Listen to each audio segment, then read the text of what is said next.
বান্ধবী যখন নিজে লিপস্টিক পরে। বেশি লিপস্টিক নষ্ট করা যাবে না, একটু কাছিয়ে কাছিয়ে রেখে দিই যাতে অল্প করে ব্যবহার করতে পারি। এবার ঠোঁটের নিচে একটু ডট ডট দিয়ে নিই, ঠোঁটের উপরেও একটু ডট ডট দিয়ে নিই, ব্যাস।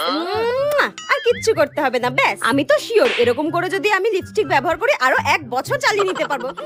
আর বান্ধবী যখন অন্য লিপস্টিক পরে। শোন না, তোর লিপস্টিকটা আমাকে একটু পরতে দিবি রে? আমি না বাড়ি থেকে লিপস্টিক পরে আসতেই ভুলে গেছি। তোর লিপস্টিকটা একটু পরতে দে না রে।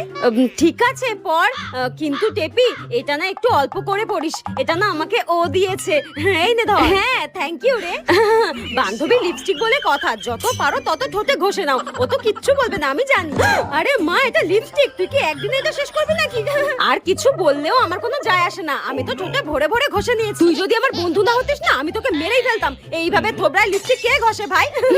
এই নে। হ্যাঁ, এই লিপস্টিকটায় আর কিছু বেঁচে আছে, সব ঘষে ঘষে কাচিয়ে কুচিয়ে মেখে নিয়েছে। কি বাজে মেয়ে, মনে হচ্ছে মেরে মুখ ভেঙে দিই, ডাইনি একটা।